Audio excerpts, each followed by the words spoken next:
Hi all and welcome into this iRacing video. In this video we're going to be taking a look at the GT1s. They've received a lot of love in this Season 2 update of 2020. New damage model including the scrape system, which we're going to take a look at here in this video.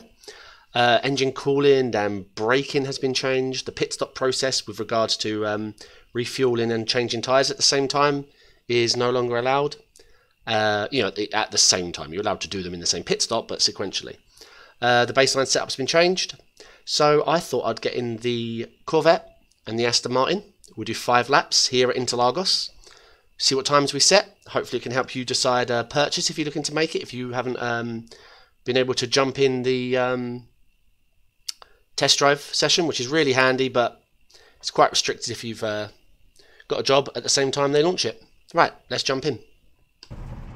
Okay, here we are inside the Chevrolet C6R GT1. Hope I've said that right. This is pretty much my first time driving it. I did a installation lap a moment ago just to dial in the force feedback and make sure it was good. Oh, the engine sound of this car. So I'm not very experienced with the GT1s. Plenty of experience with GT3, GTE. I'm looking forward to the GT4s. Make sure you subscribe. Video for that coming. The new Porsche. Okay, so I have driven these on the old tyre model. And obviously the first thing you notice is the slipperiness. Not as, slippery as, for example, when it came to F3 and Skippy. It's more subtle through tyre warming. Another thing I noticed, obviously throttle control in these cars is important because of the power. But even more so on your first lap or so. You can get a little bit of a snap, but usually this car's heavy enough to grab. So I figured we'd do 5 laps in the Chevy. And then we will jump in the Aston Martin and see who takes home fastest lap and or my recommendation. I usually split it into a new driver, experienced driver role. Some cars are just inherently easy to drive if you're new to it. And so I didn't want to do too many laps. I know this circuit. It's on the calendar for the Fanatec GT Challenge, so I figured that might be useful. Okay, let's head down the home straight.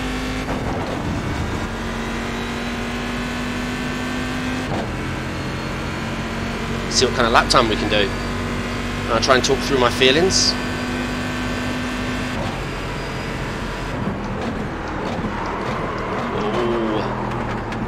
Alright, first feelings. She ain't a GTE. But that you probably knew.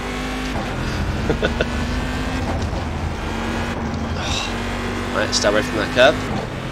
She's a feisty one. I love the sound of this car. I'm not going to get enough of that.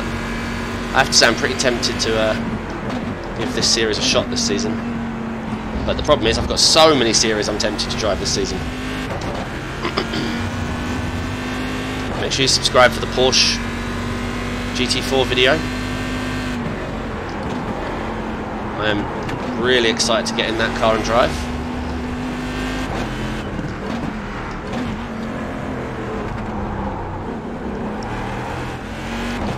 Okay, so I'm feeling a little bit of tyre warming, but wow, I am enjoying this. Feels like a driver's car. Ooh, that explains why I'm sliding all over the joint. Come on, come on, come on, come on, come on, come on. I don't want to waste too much time there.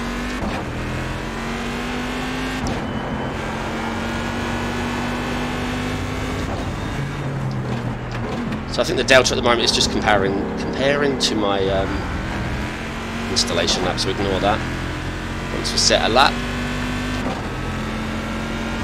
try and go faster. I'm not sure what kind of lap time we're aiming for. I've not been round, but I'll get a good feeling once we're perhaps 3 laps in.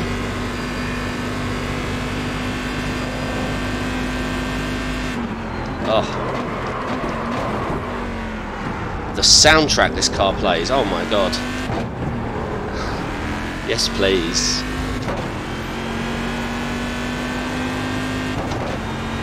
So do you need to be a little patient on the throttle? Plus I'm getting a little close to that curve, plus I'm missing the gears a little bit, I can hear. So I can brake a little later in this car for that. Much better lap. We're setting purples, obviously. It'd be nice to see the gains from the tyres heating up.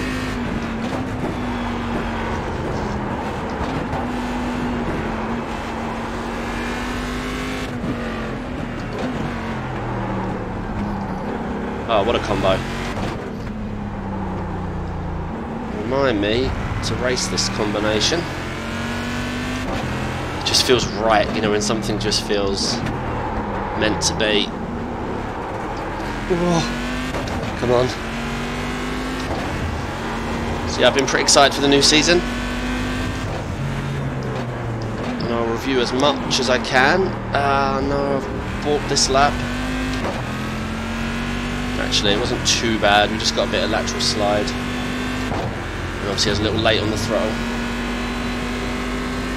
Expectations between the Chevrolet and the Aston?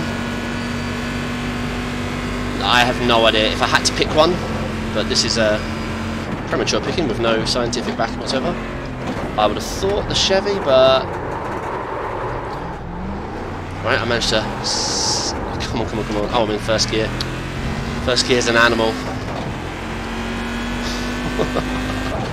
I didn't want to edit this video. Yeah, this is pretty much my first time driving it for more than a couple of laps ever. Especially with the new tyre model I've done as an installation lap.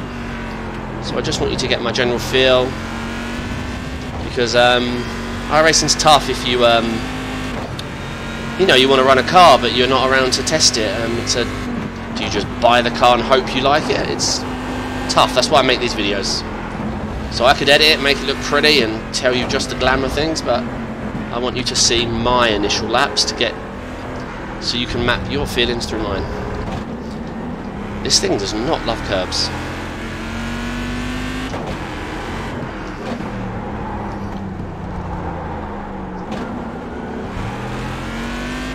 Right, we'll be on lap 3 and the best lap is 1:34.5. Yeah, I'm pretty sure we can smash that. There you go. We're making gains after a terrible lap. I'll see what I can do.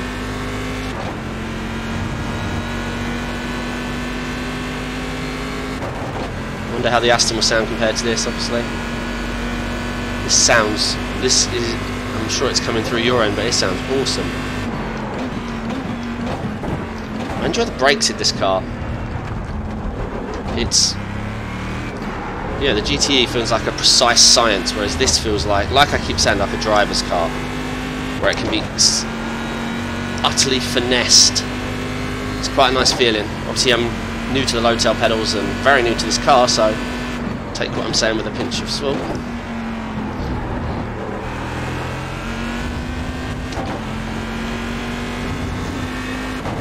If you're hoping for downforce, it doesn't feel like there's any. It's pure tyre grip.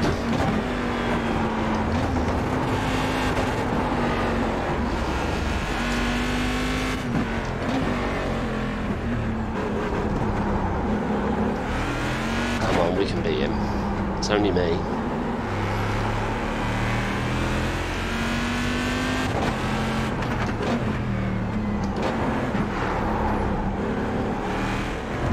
Oh. And off track. We didn't lose too much time. If I can nail this exit, I think we're going to get him.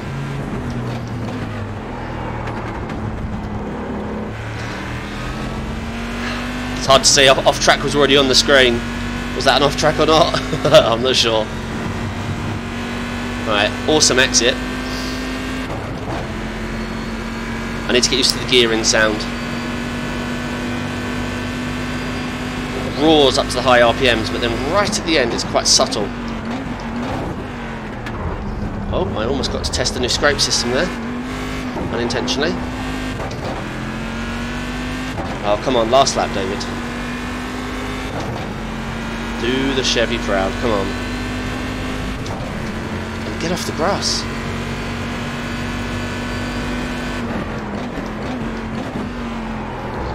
There you go, car's coming alive.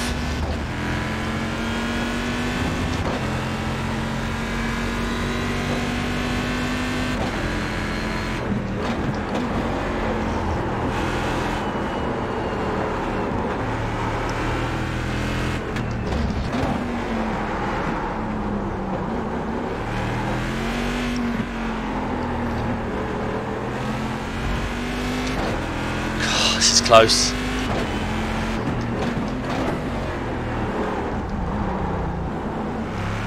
There we go. The problem is. You know the guy behind gets a really good exit at this last bend.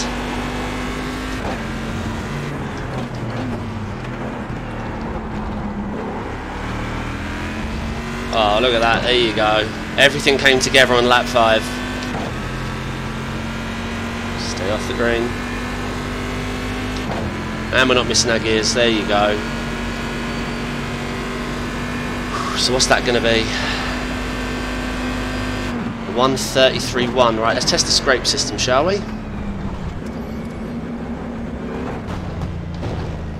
Ah, that's not scraping, that's damaging. Let's do one more scrape to make sure we got it on the replay. Oh, liking the front damage there, bouncing up. Let's get some speed if I can in this broken car. And let's get some scraping. Here we go.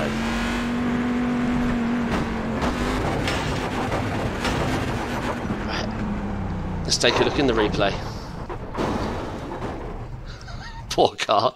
Right, bear with me. Let's have a look. Ooh. I'm liking the paint coming off everywhere. Right, where are we in the replay?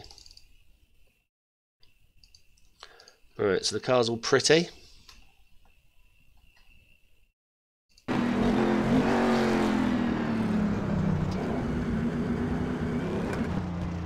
Oh, the wing mirror came off.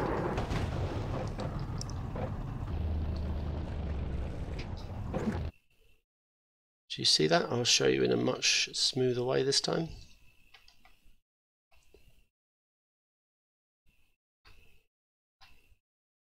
Yeah, look at that. That's pretty decent.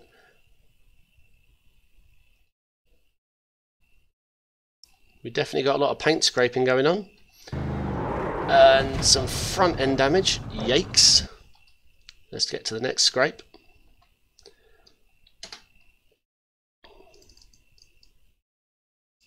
Oh yes, I'm liking the look of that.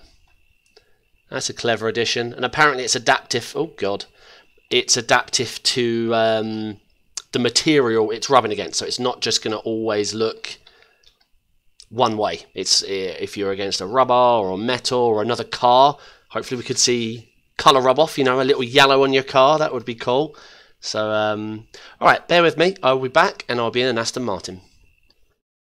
Okay, here we are in the Aston Martin DBR9 GT1. We have a 133.1 to beat from the very awesome Corvette. So let's jump in and see what we can do. Let's just check where our force feedback is at. Okay, cool. Right, here goes.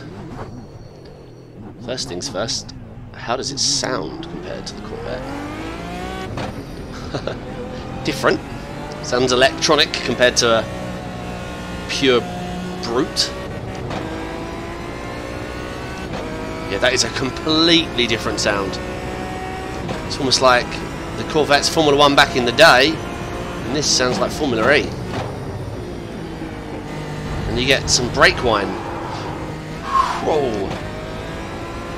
That felt slippery. Right, anyway, I'm not in a Corvette. Let's drive this. How this is gives me the feeling.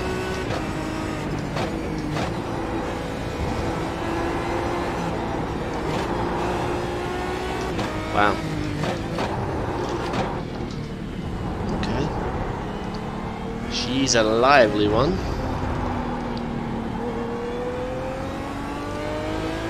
Yeah, let me know what you think down in the comments. The sound difference, blimey. For the similarities, stop at sound for sure. I would say lap 1 feels a little slipperier. These are just the baseline setups.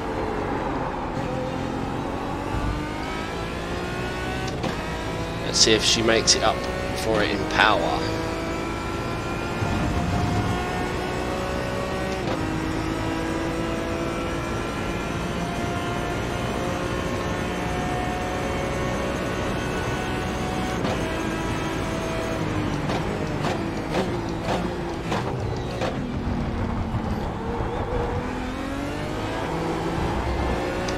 Feels good through there. Blimey, it was really good.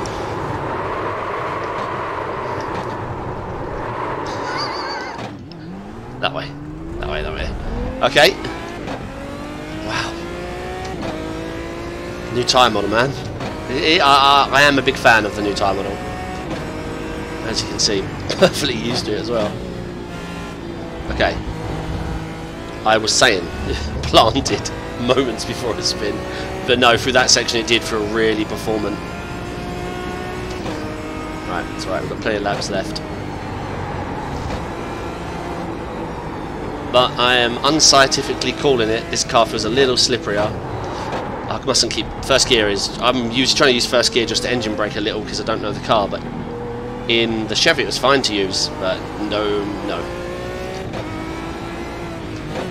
Not here. But yeah, it definitely feels a little more slippery, but we'll see on lap time. I am finding it quite planted through the bends. Once I get past the problem of slipping. I say I want this raw and edited. There's plenty of channels out there that look pretty. But I want it to look how it looks for you. Right, here we go. No nervousness. Love how it sounds under braking. Yeah, god damn, it's good through there compared to the Corvette. It feels like anyway. Lap time is what matters more. I like this car. She's an animal though. She does not want to be your friend, that's for sure. God, you've got to be careful on the throttle.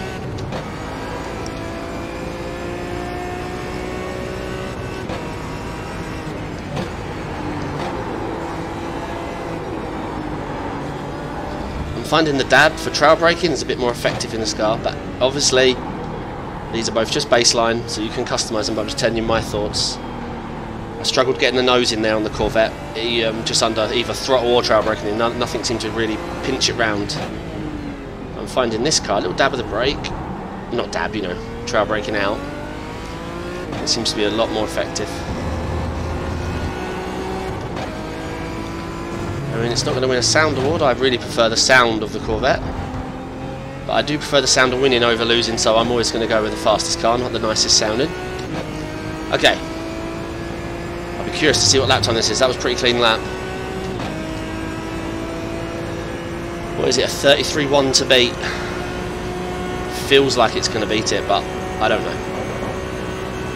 Alright, we're second down at the moment. Early days though, tyres are slippy.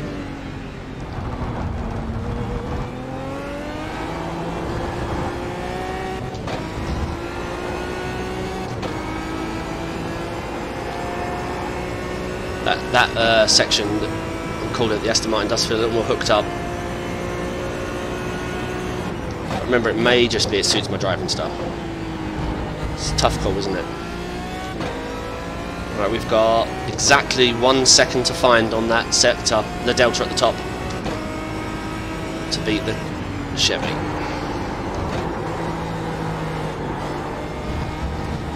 Nice. Tyres feel a lot warmer. That's what we're on. We're on lap 3. There you go. Car feels much more stable.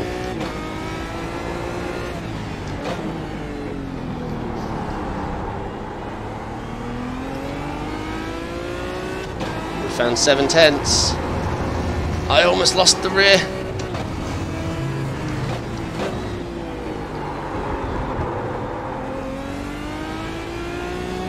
Ah, it's close, isn't it? But it's only lap 3.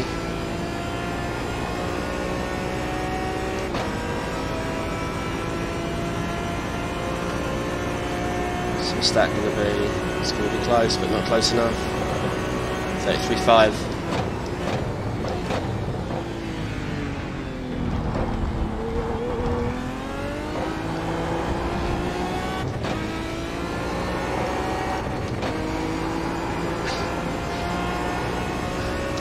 I'm really enjoying these GT1s, I have to admit. I am shocked how much I'm enjoying them.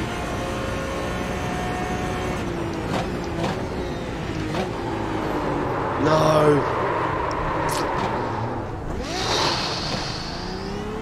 my fault. I over-rev second gear there. Okay, so my early prognosis is this car does feel good.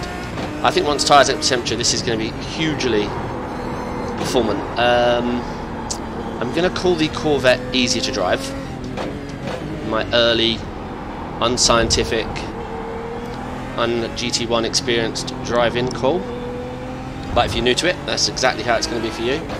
Unexperienced. I like this car. I mean, through some of these bends, I get a much better feeling from this car. Let's try and do it justice on lap 5.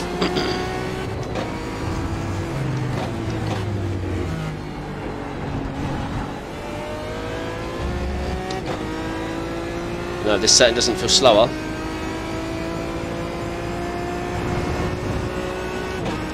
Just a little slipperier.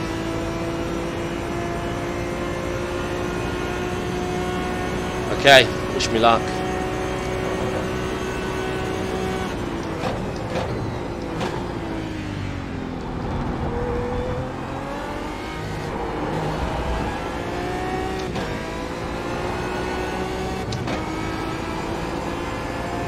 Okay, head down time.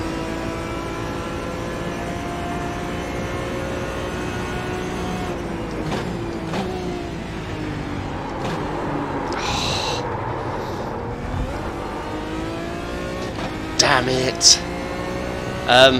Damn, we were 3/10 up, which would have been enough to beat.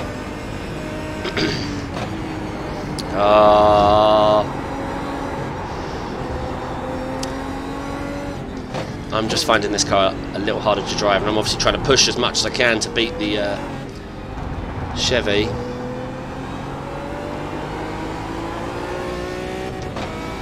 Right, we had 3 spins. I'll give it sneakily 1 more lap. I will break my test plan, but that's just because I feel like I owe the DB9 a good run.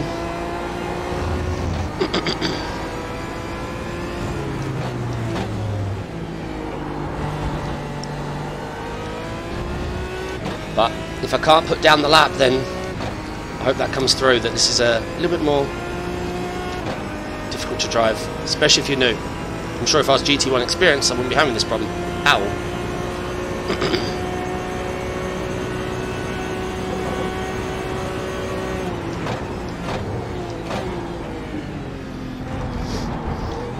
It's bloody good to drive.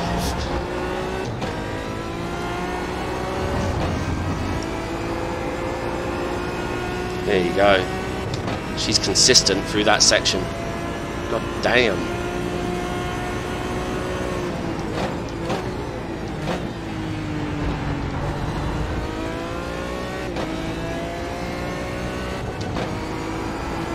Come on, David, bring it home.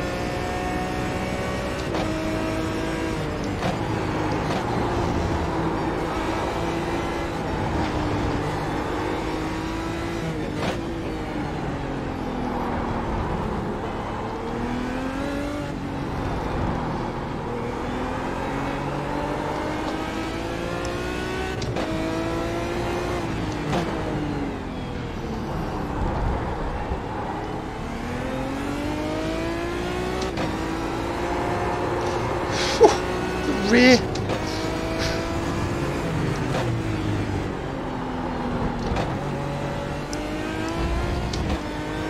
Well, there you go. We did a 6th lap.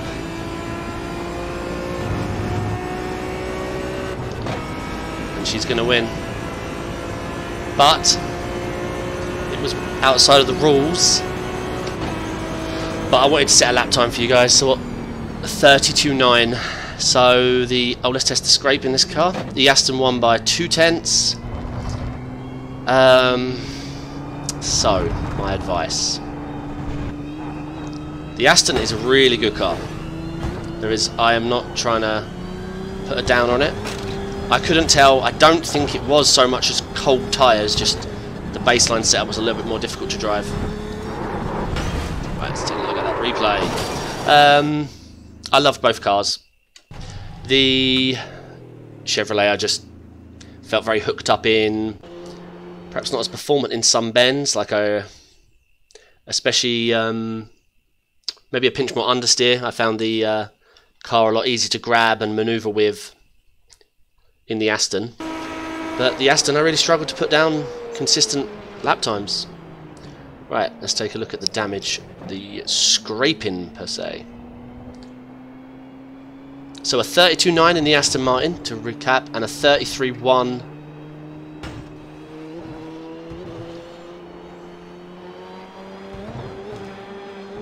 Come on, Aston, damage yourself. Oh yeah, we got some paint scrape at the front.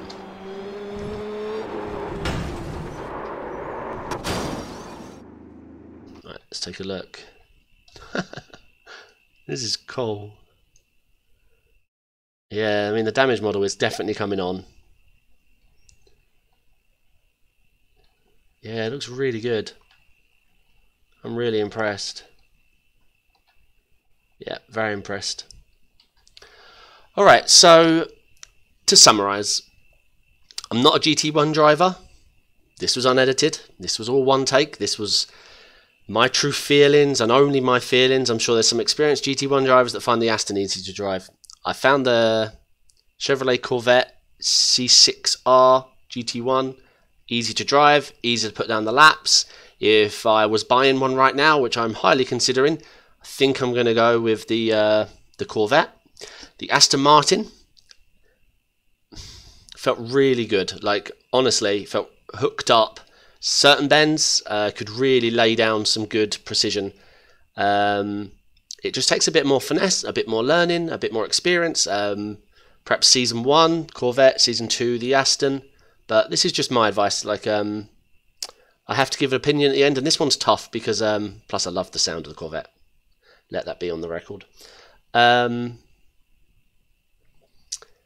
Yeah, that's my thoughts. I really enjoyed both, and to be honest, I keep thinking now, while making this video, about taking part in this series because I enjoyed it that much. This was a good circuit to test them on. We had some straights, we had some low speed bends, some high speed bends. And remember, these are both baseline setups. I bet you can make the Aston into a hooked up animal with some custom setup. But if it's your first season, you're coming into GT1, having a stable baseline might be your priority because you just want to make tweaks and not an underlining change, you know, a new baseline, especially Season 1. And, you know, that's the one thing that iRacing makes difficult. If you miss these test drive sessions, how on earth are you meant to make the decision? That's why I do these style videos. That's why they're raw. That's why they're unedited. That's why I am on the spot having to decide what car to recommend. But in conclusion, they're both brilliant cars. I mean, if I was within 0.2 of a second over a lap at Interlagos, which is a long, twisty circuit, these cars are very comparable to each other. So kudos to iRacing. That was a brilliant job.